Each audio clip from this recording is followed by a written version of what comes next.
Friends, मैं आकाश अपने YouTube channel पर आप सभी भाइयों का स्वागत करता हूं। दोस्तों, ब्लड रिलेशन चैप्टर आज मैं स्टार्ट करने जा रहा हूं। ब्लड रिलेशन चैप्टर के बारे में कुछ बेसिक जानकारी आपको पहले दे दूंगा, उसके बाद ये चैप्टर स्टार्ट करूंगा। तो आप सबसे कहना चाहूँगा, अगर आपने ब्लड रिलेशन चैप्टर नहीं पढ़ा है तो ये पूरी वीडियो देखिएगा। आज से आपको ब्लड रिलेशन पूरी तरह से आ जाएगा। हमारे चैनल पर बने रहिए। चैनल को लाइक, सब्सक्राइब, शेयर करना बिल्कुल मत भूलें, क्योंकि हम आपके लिए ला रहे हैं निरंतर कुछ ना कुछ नया। अगर आपने रेलवे ग्रुप डी का एग्ज़ाम भर रखा है या SSC Delhi police head constable का फॉर्म भर रखा है तो हमारे चैनल पर आपको निरंतर वीडियो मिलती रहेंगी उससे संबंधित। अगर और भी किसी स्टेट का एग्ज़ाम आपने भर रखा है तो भी आप हमारे चैनल पर तैयारी कर सकते हैं। राजस्थान का भर रखा है, हरियाणा का भर रखा है या किसी भी अन्य स्टेट का आपने फॉर्म भर रखा है तो भी आप हमारे चैनल पर बने रहिए। हम आपको वो सब कुछ ला करके देंगे जिसकी आपको ज़रूरत है। तो आइए स्टार्ट करते हैं आज ये ब्लड रिलेशन का चैप्टर। सबसे पहले इस ब्लड रिलेशन चैप्टर में कुछ विशेष बातों का ध्यान रखना होता है, तो मैं आपको बता देता हूँ वो विशेष बातें क्या हैं। उन विशेष बातों में सबसे पहले इस बात का जरूर आपको ध्यान रखना पड़ता है कि ब्लड रिलेशन में एक ग्राफ बनता है, उस ग्राफ को आपको पूरी ढंग से ध्यान रखना पड़ता है। पीढ़ी वाइज पीढ़ी बनता है वो। तो आज चलिए वो मैं आपको बता देता हूँ कैसे आपको वो बनाना होता है।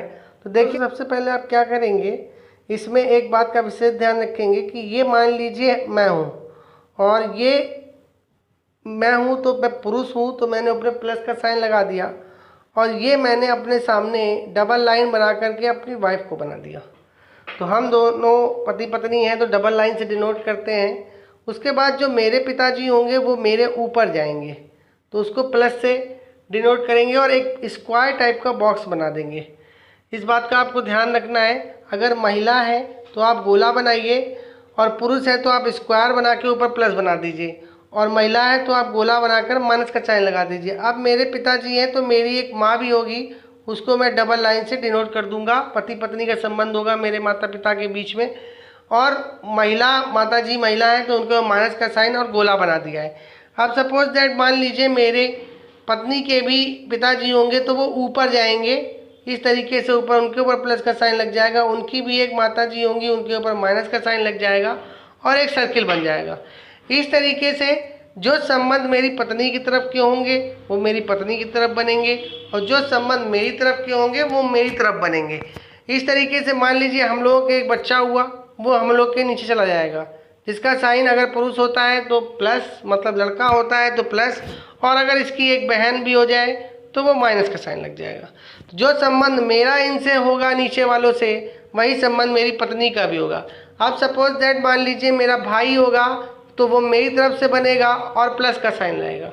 उसकी अगर कोई पत्नी होगी तो वो उसके आगे बन करके साइन लगा करके माइनस का साइन लग जाएगा। तो इस तरीके से आगे बढ़ते चले जाते हैं। मेरी पत्नी की कोई बहन होगी तो वो उसके आगे चली जाएगी, उसका कोई भाई होगा तो वो भी आगे चला जाएगा। एक बात विशेष तौर पर ध्यान रखिएगा, जो संबंध हमारा किसी से होता है वही संबंध हमारे भाई बहन का भी होता है, जब तक आपकी शादी नहीं हुई होती है तब तक। उसके बाद कुछ संबंध बदल जाते हैं, उनके बारे में आपको थोड़ी जानकारी होगी। अगर नहीं हो तो मुझे बताइएगा कमेंट बॉक्स पे, तो मैं पूरा ये ग्राफ एक संबंध से संबंधित बना दूंगा जो आपको पूरी तरीके से विस्तृत तरीके से समझ में आ जाएगा। अब मान लीजिए हमारे पिताजी के पिताजी होंगे तो वो और ऊपर चले जाएंगे, मेरी माताजी के माताजी होंगी वो माताजी की तरफ से ऊपर चले जाएंगे। तो कहने का मतलब ये है कि जो पीढ़ी हमसे पहले आई है वो हमसे ऊपर रहेगी, जो हमारे बाद आई है वो हमारे नीचे रहेगी, और जो हमारे पिताजी की पहले पीढ़ी आई है वो उनसे भी ऊपर रहेगी। तो ग्राफ कुछ इस तरीके से ही बनाते हैं, आप इसका विशेष तौर पर ध्यान रखिएगा। तो आइए नेक्स्ट क्वेश्चन में चलते हैं, वहाँ पर भी इस ग्राफ की मदद से हम सारे क्वेश्चनों को सॉल्व करेंगे। तो आइए क्वेश्चन को देखते हैं। लिखा है क्यू एम और एन की माता है, एन का विवाह ओ से हुआ है, क्यू ओ से किस प्रकार संबंधित है। तो आपको बताना है क्यू ओ से किस प्रकार संबंधित है। इसका मतलब होता है क्यू कौन है ओ का। तो सबसे पहले ध्यान रखिएगा, क्यू एम और एन की माता है, एम और एन की माता है क्यू, तो हमने माइनस का साइन क्यू के ऊपर लगा लिया और पहले आई है तो उनको ऊपर ले गए। एम और एन की माताएं बना लिया। एन का विवाह ओ से हुआ है, तो एन का विवाह ओ से हुआ है और दोनों ही लोगों का यहाँ पे जेंडर नहीं क्लियर है कि एन महिला है कि पुरुष है, ओ महिला है कि पुरुष है। तो हमें यहाँ पे किसी का भी जेंडर क्लियर नहीं है, तो हम यहाँ पर देखेंगे क्यू ओ से किस प्रकार संबंधित है। तो यहाँ पर हमें बताना है क्यू कौन है ओ का। यहाँ पर बीच में कुछ नहीं होता तो हमें समझ जाना चाहिए, पूछ रहा है क्यू कौन है ओ का। तो देखिए भाई, क्यू जो है जहाँ पर है और महिला है ये हमें पता है। अगर सपोज दैट ये प्लस हो और ये माइनस हो, अगर ये प्लस होगा तो ये माइनस ही होगा, तो ये इसकी सास बन जाएगी। क्यू जो है वो ओ की सास बन जाएगी। और अगर ये माइनस हो और ये प्लस हो तो ओ क्यू का, तो क्यू ओ का दामाद नहीं बनेगा, ओ ज़रूर क्यू का दामाद बन जाएगा। तो इसलिए ऑप्शन में कुछ भी नहीं दिया, ऑप्शन में दामाद तो दिया गया है लेकिन वो तो ओ होगा, हमें क्यू का बताना है कि क्यू कौन होगा। तो क्यू जो है वो हर हाल में सास ही होगी। अगर हम इसको प्लस और इसको माइनस लेते हैं तो ये माइनस होगा, ये बहू हो जाएगी इसकी और ये इसकी सास हो जाएगी। तो क्यू कौन है ओ का, तो ऑप्शन नंबर बी सास है। अगले क्वेश्चन की ओर बढ़ते हैं। सेकंड नंबर क्वेश्चन क्या कह रहा है, देखिए। चांदनी माता है अशोक और भूमिका की, यदि दिनेश पति है भूमिका का तो चांदनी कौन है। सबसे पहली बात कह रहा है अशोक और भूमिका की माता है चांदनी। हमने ऊपर चांदनी बना ली, उसके ऊपर माइनस का चिन्ह लगा लिया। यदि दिनेश पति है भूमिका का, दिनेश जो है वो पति है, दिनेश जो है वो पति है भूमिका का, तो हमने दिनेश को पति बना लिया तो भूमिका क्या हो जाएगी, महिला हो जाएगी। एक बात ध्यान रखिएगा, यहाँ पर नाम से जेंडर क्लियर नहीं किया जाता है। जब तक हमें क्लियर नहीं होगा किसका जेंडर क्या है तब तक हम उसके ऊपर साइन नहीं लगाएंगे। तो चांदनी कौन है, दिनेश की, तो चांदनी दिनेश की कौन है, साफ साफ कह रहा है, तो चांदनी दिनेश की सास होगी। Option number C is right answer. अगले क्वेश्चन की ओर चलते हैं।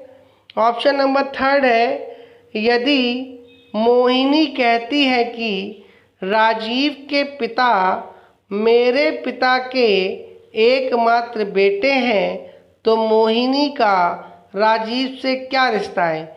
जहाँ पर लिखा है मोहिनी का, वहाँ आप समझ जाइएगा इसका मतलब है मोहिनी कौन है, राजीव की। ये पूछ रहा है, इस का मतलब यही होता है कि मोहिनी कौन है, राजीव की।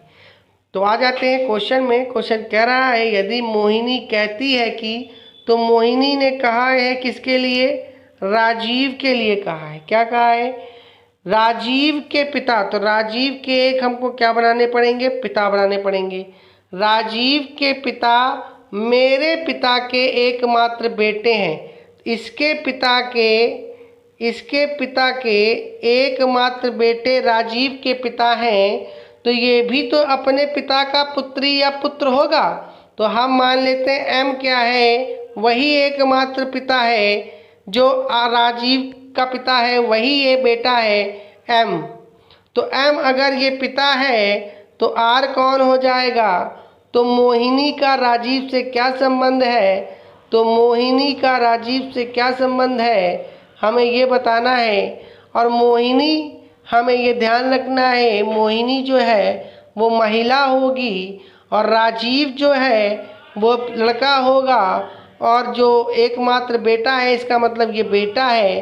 तो अगर हमें यहाँ पर जेंडर क्लियर ना होता नाम से तो हमें दिक्कतें आती। तो हमने मान लिया ये जो है ये इसका भाई है, जो राजीव का पिता है वो इसका भाई होगा मोहिनी का, और अगर भाई होगा तो राजीव की मोहिनी बुआ लगेगी, राजीव की मोहिनी बुआ लगेगी। अगर सपोज दैट मान लीजिए हम यहाँ नाम से जेंडर क्लियर ना करते और राजीव को मोहिनी का पिता बना देते, मोहिनी को राजीव का पिता बना देते, तो यहाँ पर आंसर आता पिता, और ऑप्शन में कहीं भी पिता ऑप्शन में नहीं है।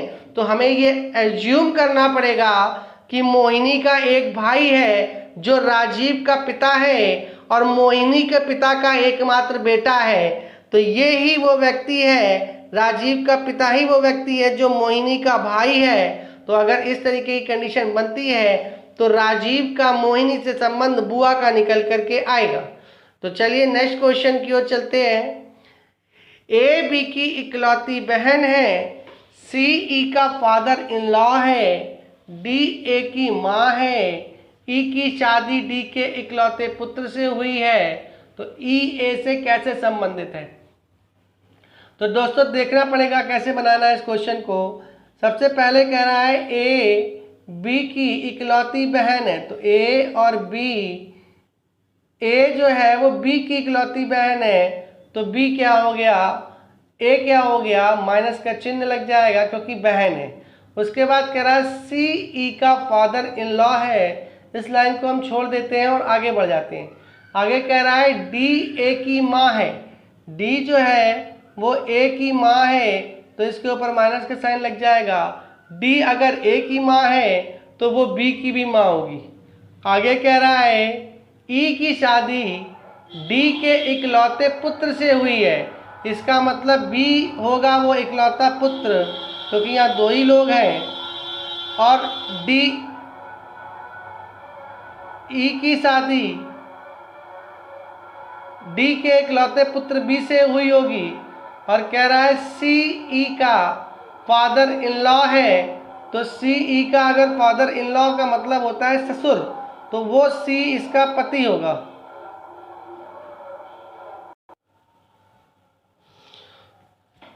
तो फ्रेंड्स हम लोग ये क्वेश्चन देख लेते हैं। फोर्थ नंबर, ए बी की इकलौती बहन है, सी ई का फादर इन लॉ है, डी ए की माँ है, ई की शादी डी के इकलौते पुत्र से हुई है, तो ई ए से कैसे संबंधित है? इसका मतलब होता है ई कौन है ए का, ये ध्यान रखिएगा दोस्तों। सबसे पहली बात कह रहा है ए बी की इकलौती बहन है, तो ए अगर बहन है तो बी बहन भी हो सकता है, भाई भी हो सकता है, तो उसको हम आगे देखेंगे। आगे कह रहा है सी ई का फादर इन लॉ है, तो अभी सी और ई के बारे में कोई चर्चा नहीं है, तो हम इसके आगे वाली लाइन में बढ़ जाते हैं। आगे कह रहा है डी ए की माँ है, तो हम डी को क्या बना देंगे, ए की माँ बना देंगे। उसके बाद कह रहा है ई की शादी डी के इकलौते पुत्र से हुई है, इसका मतलब अगर ए लड़की है तो बी इकलौता पुत्र होगा डी का, जिसकी शादी ई के साथ हुई होगी, और ई ऑटोमेटिक महिला हो जाएगी क्योंकि बी पुरुष है। उसके बाद यहाँ पर बोल रहा था सी ई का फादर इन लॉ है, तो सी जो है वो ई का फादर इन लॉ है, इसका मतलब वो ससुर होगा, और वो डी का क्या होगा, पति होगा। डी का पति होगा तो उसको डबल लाइन से डिनोट करेंगे हम, डी और सी के बीच में पति पत्नी का संबंध होगा। उसके बाद कह रहा है ई ए से कैसे संबंधित है, तो ये है ई और ये है ए। तो आप देख सकते हैं ई जो है वो ए के भाई की पत्नी है, ए के भाई की पत्नी है, तो ई कौन है, ए की। तो स्वाभाविक सी बात है, आप अपनी संस्कृति में हम लोग बोलते हैं भाभी बोलते हैं, लेकिन इंग्लिश में इसको सिस्टर इन लॉ बोला जाता है, तो ए ई की सिस्टर इन लॉ होगी। तो ई कौन होगी, ए की सिस्टर इन लॉ होगी। ध्यान रखिएगा दोस्तों इस बात का, सिस्टर इन लॉ भाभी को बोला जाता है। तो चलिए नेक्स्ट क्वेश्चन में चलते हैं। यदि विजय कहता है बीजू की माँ मेरी माँ की एकमात्र पुत्री है, तो विजय किस प्रकार बीजू से संबंधित है? तो देखिए बात क्या कह रहा है, ये है विजय, और विजय क्या कह रहा है, बीजू के लिए कह रहा है, क्या कह रहा है, बीजू की माँ की एकमात्र पुत्री, बीजू की माँ में मेरी माँ की, एक इसकी माँ बना लो, विजय की माँ की एकमात्र पुत्री है, ये जो है वो पुत्री है। तो बीजू की माँ विजय की माँ की पुत्री है, तो इसका मतलब जो बीजू की माँ होगी वो विजय की बहन होगी। तो विजय किस प्रकार बीजू से संबंधित है, विजय किस प्रकार बीजू से संबंधित है। तो एक बात ध्यान रखिएगा, बीजू की माँ मेरी माँ की एकमात्र पुत्री है, तो जो बीजू की माँ होगी वो विजय की बहन होगी। और या तो अगर हम यहाँ पर ले लेते हैं विजय, विजय ही वो है जो महिला है, तो एकमात्र पुत्री है, इसका मतलब बाकी कोई नहीं है। अगर कोई नहीं है तो जो विजय है वही इसकी माँ हो जाएगी। तो ऑप्शन में कहीं माँ नहीं दिया गया है, तो इसका मतलब ये हो जाएगा कि विजय एक पुरुष है और उसकी एक बहन है जो बीजू की माँ है। और बीजू की माँ है तो विजय बीजू का मामा लगेगा, और मामा कहीं ऑप्शन में नहीं है, तो आंसर आ जाएगा इनमें से कोई नहीं। तो दोस्तों इस तरीके के क्वेश्चन देखने के लिए हमारे चैनल पर जुड़िए, और अगर आपकी कोई समस्या हो तो कमेंट बॉक्स पर हमें ज़रूर बताइए, हम उस समस्या का हल करेंगे। हमारे चैनल पर बने रहिए। धन्यवाद दोस्तों, थैंक्स फॉर वॉचिंग।